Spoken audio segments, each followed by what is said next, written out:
We'll also be hearing about the closing out of fueling and then changing things towards internal power as they check out all their systems for final liftoff here.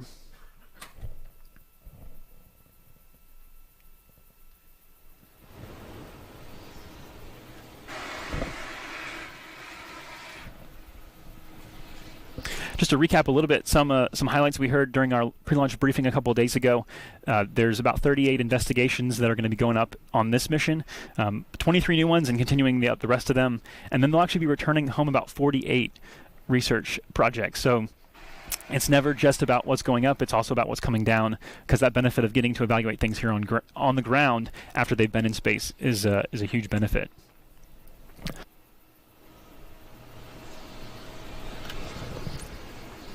Over the course of our 20 years in space with sustained human presence, we've had about 2,900 investigations from 100 different countries. So when we say it's an international space station, we're very serious about that and very proud of it as well. For strongback retract.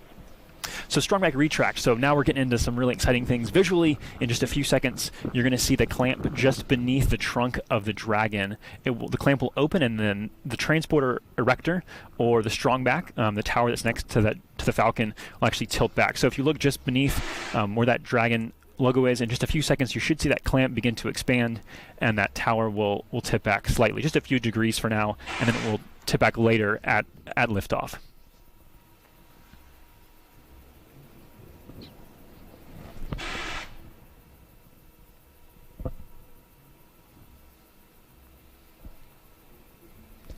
There you see the clamp opening.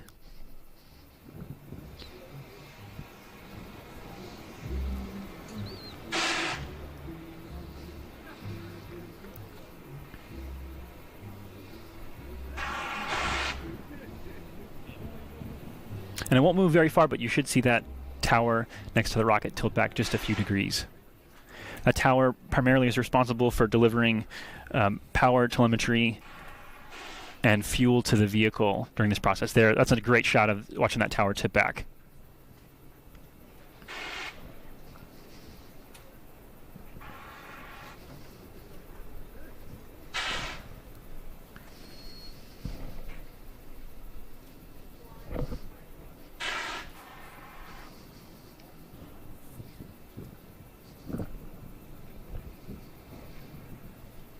So after we do have liftoff this morning, you'll hear range, avionics, and propulsion engineers all making their own calls as we kind of track with this rocket uphill.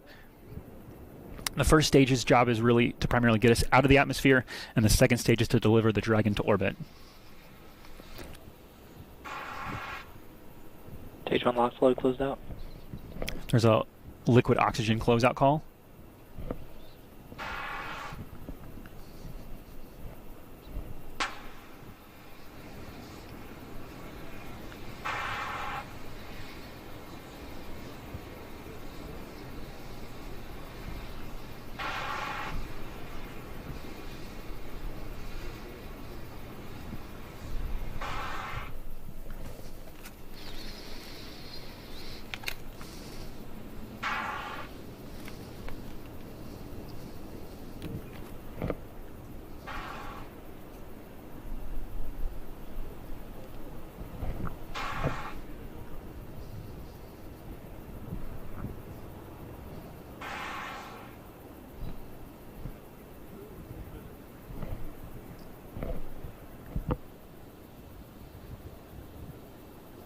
Stage 2 locks is closed out. So we heard that first stage locks call just a minute ago, and that was the second stage locks closeout call as well. We should be hearing from the range as well, declaring we're good to go. They're in charge of public safety. Again, the physical area as well as the path of the rocket, so looking for potential for collisions upon launch. We're cleared those today. No concerns there. So everything is looking like we are go for launch. Gas closeouts are starting.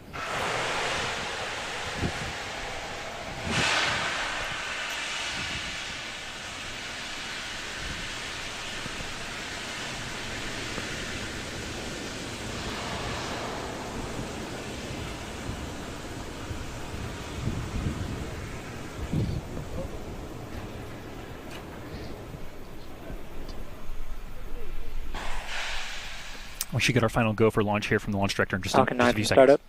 Dragon is in startup.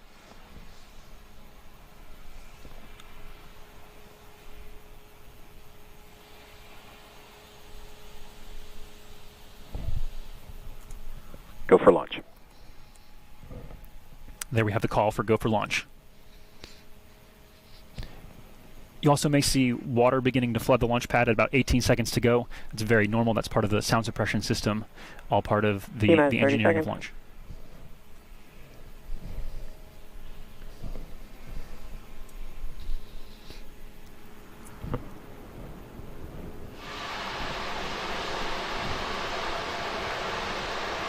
That's 15 seconds. 10, 9, 8, 7, 6, 5, 4, 3, 2, 1, 0. Engines ignition, liftoff of the Falcon 9 and Cargo Dragon, transporting critical research to enable living and working in Earth orbit and in deep space.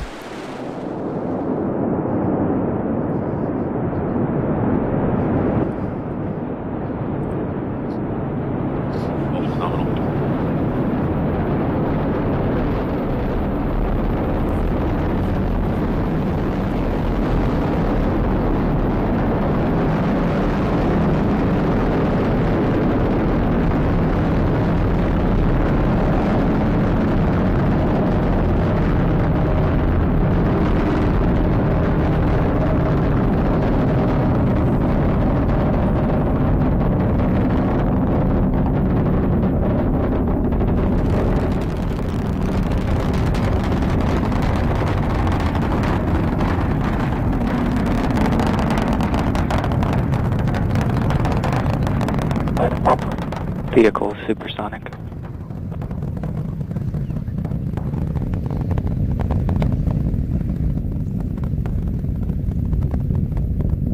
Vehicle has reached maximum aerodynamic pressure.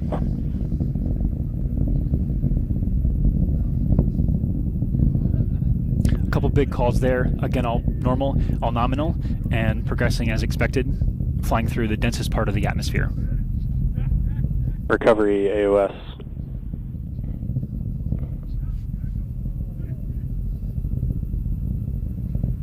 And back engine chill. It's a call for chilling the second stage engine.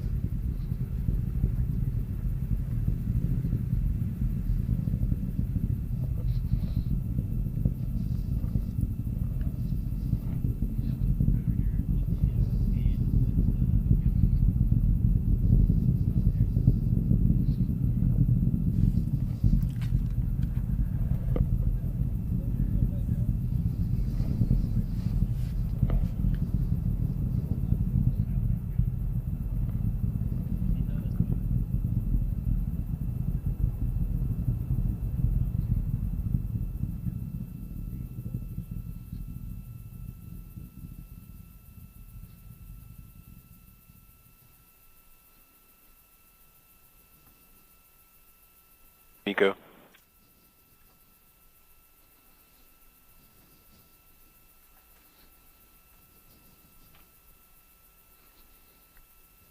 And back ignition. Stage 1, boost back burn is starting.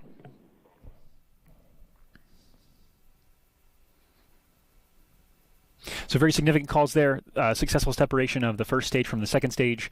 That second stage there you see on screen with the red hot engine that is now active and taking Dragon towards its correct orbit. And we saw the boost back burn begin and hear that call as well. So the Falcon is headed towards the drone ship there again off the coast of Jacksonville.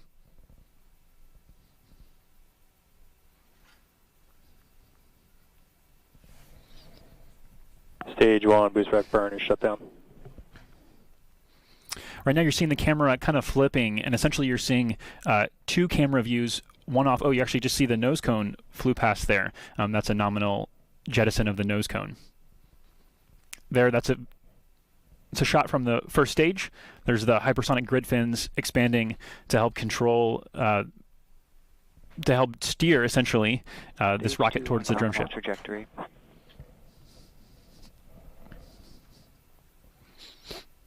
Acquisition of signal Bermuda. So again, on that second stage engine, you're seeing 2 camera views, one on either side of that engine.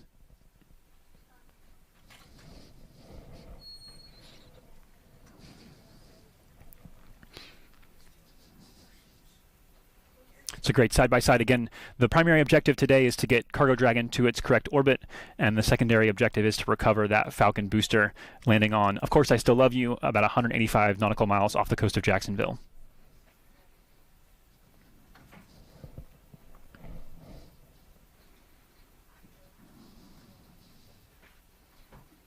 The camera on the left, I believe, is actually inside the top of the first stage, so you're getting kind of a view, a look at the top of that.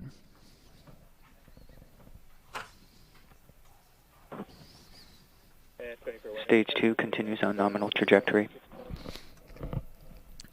Again, we use that term nominal. That essentially just means that we're within the expected and appropriate range where we should be. So that all that means is that everything is going according to plan.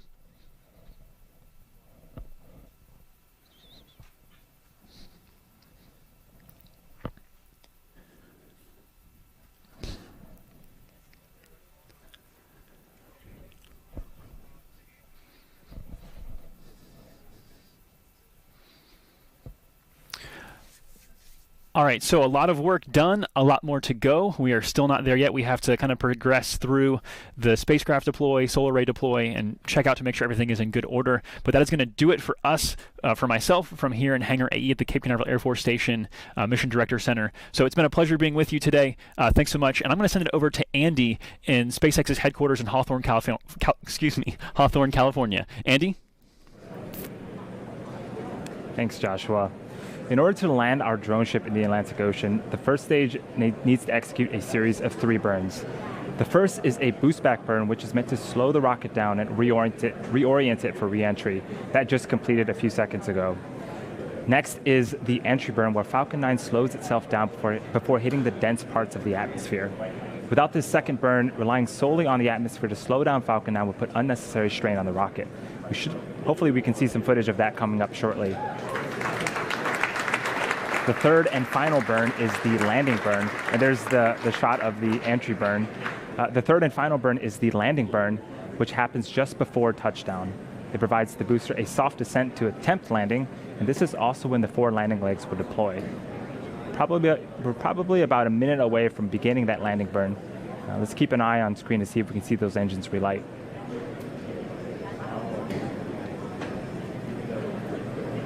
For this final burn, Falcon 9 uses just a single Merlin engine, the center engine, engine number 9.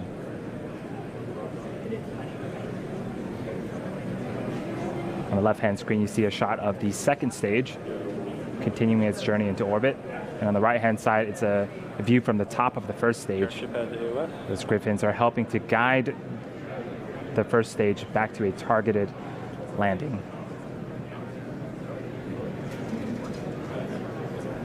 Stage 1 landing burn has started. And we did get confirmation that the landing burn did just start. That's a view from our drone ship in the Atlantic Ocean. As we get closer, watch for those landing legs to deploy. Acquisition of signal New Hampshire. Stage 1 landing legs have deployed.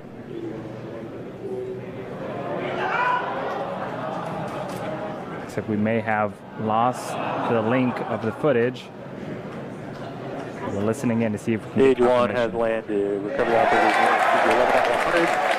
Recovery 1 and touchdown of Falcon 9 on our drone ship. Of course, I still love you. You can certainly hear the excitement here at SpaceX. Congratulations to the entire SpaceX team for another successful landing.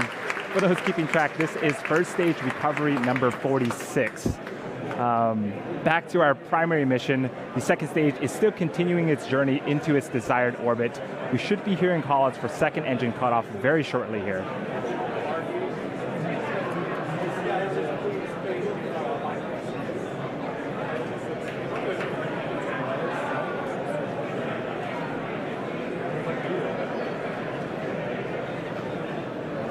And good second engine cut off.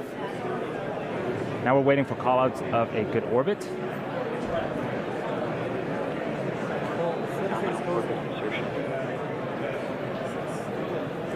sounds like we do indeed have a good orbit.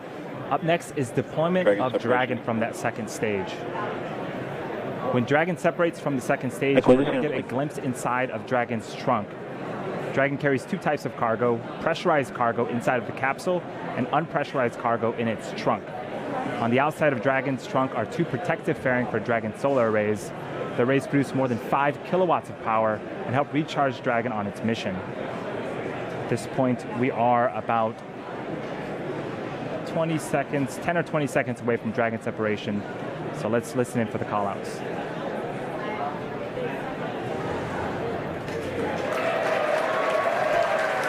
And there it is, successful deployment of the Dragon spacecraft. There is a view inside the unpressurized section of Dragon's trunk. With Dragon deployed, the next major milestone will be deployment of the solar arrays as Dragon makes its way to the International Space Station.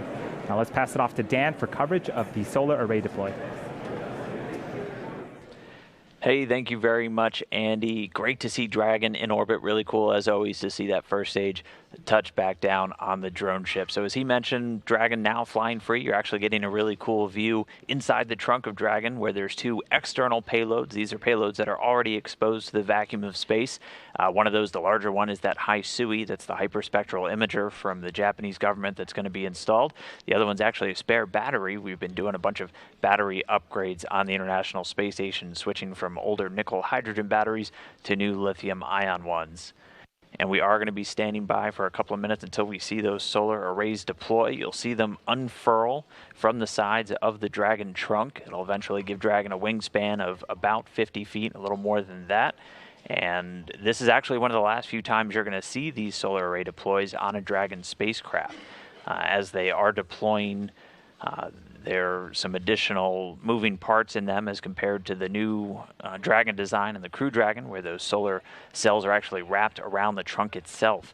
That does cut down on a few moving parts, some of the things that the engineers have to check out, all the screws, bolts, and things like that, and also the lock nuts, just making sure everything that's in place, they'll actually be integrated into the trunk itself for those future Dragon missions. And they're going to be switching over to that Dragon type once they start their CRS-2 contract deliveries, which is slated for CRS-21, so just 2 missions from now.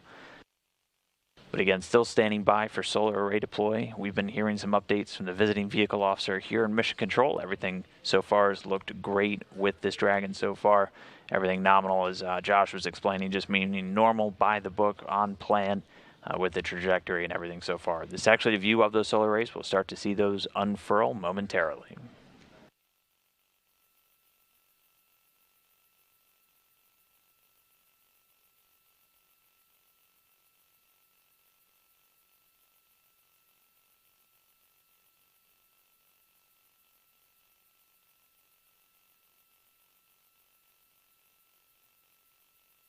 Dragon is deploying its solar array. And we did get some audio confirmation that the solar array deploy has begun.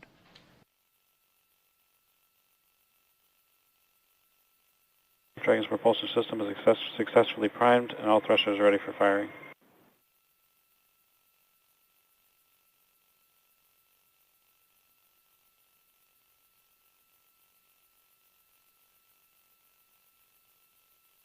And there we go, now getting a view of one set of the solar panels deploying. Again, one on each side of Dragon's trunk, giving a wingspan of about 54 feet once fully deployed, providing all of the electrical power to Dragon systems as it makes its chase down of the International Space Station.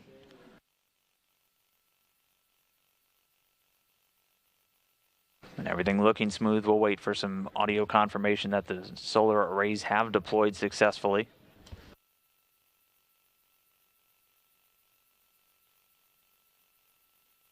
Expected loss of signal, New Hampshire.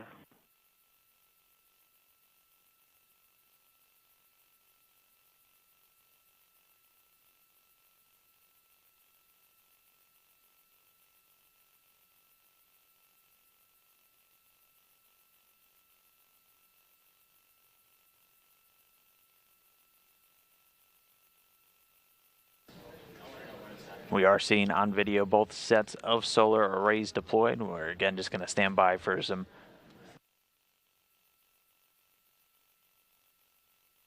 And we just now heard it. The solar arrays have been deployed successfully. The propulsion system on Dragon being primed for some initial firings. Again, Dragon's going to be gradually raising its orbit over the next 2 days, 2.5 days, until it arrives at the International Space Station.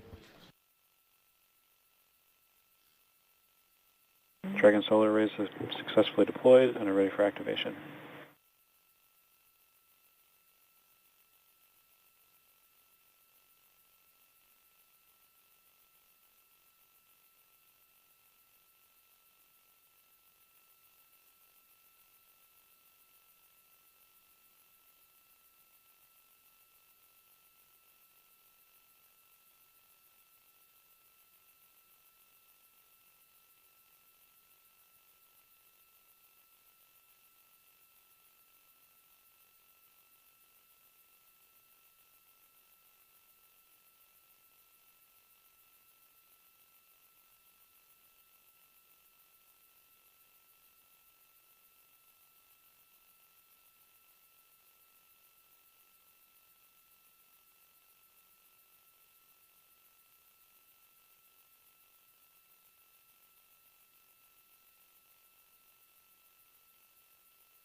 All right, so again, Dragon in orbit. Great to see another spacecraft on its way to the International Space Station. As always, back here in Mission Control Houston, I'm now joined by Kenny Todd. He's the Space Station Operations Integration Manager.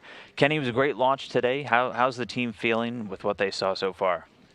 Well, it's always great when we can get a new vehicle on the way to space station. So we're very excited. Looking forward to getting the Dragon on board here in a couple of days.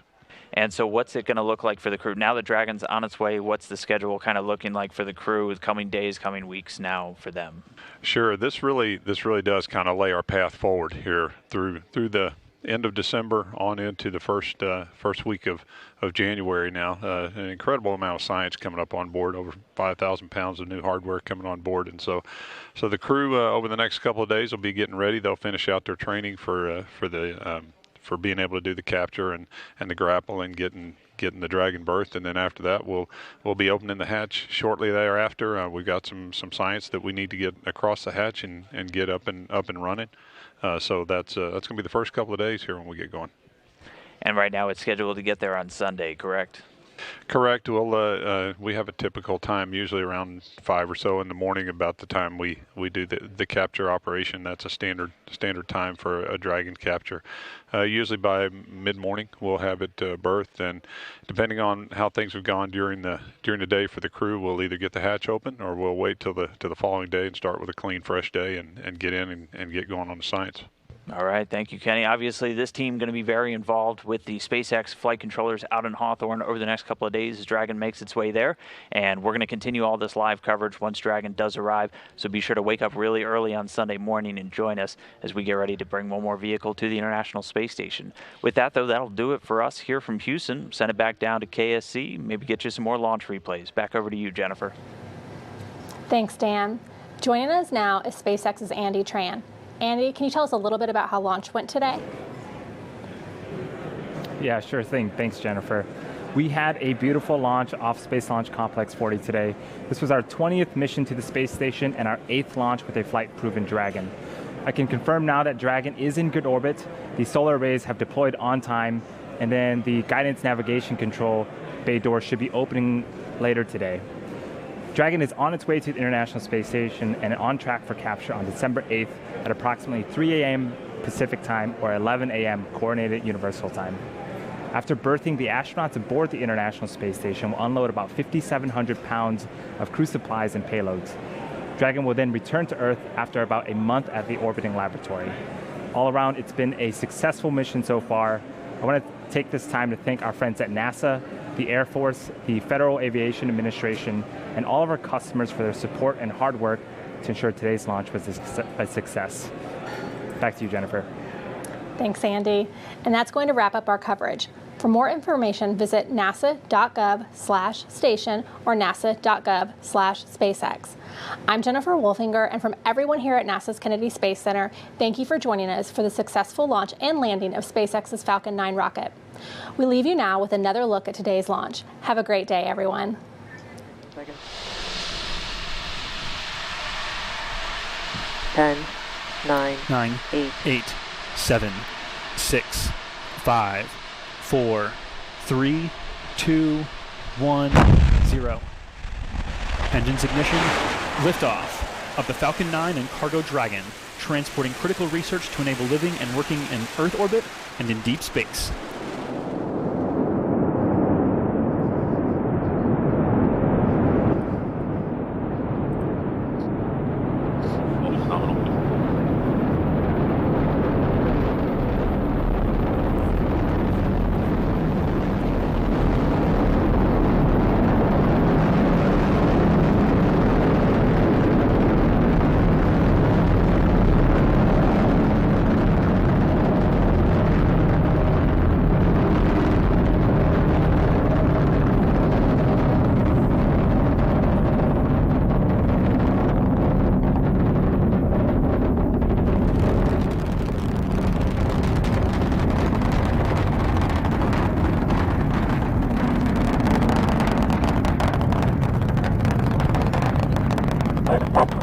Vehicle supersonic.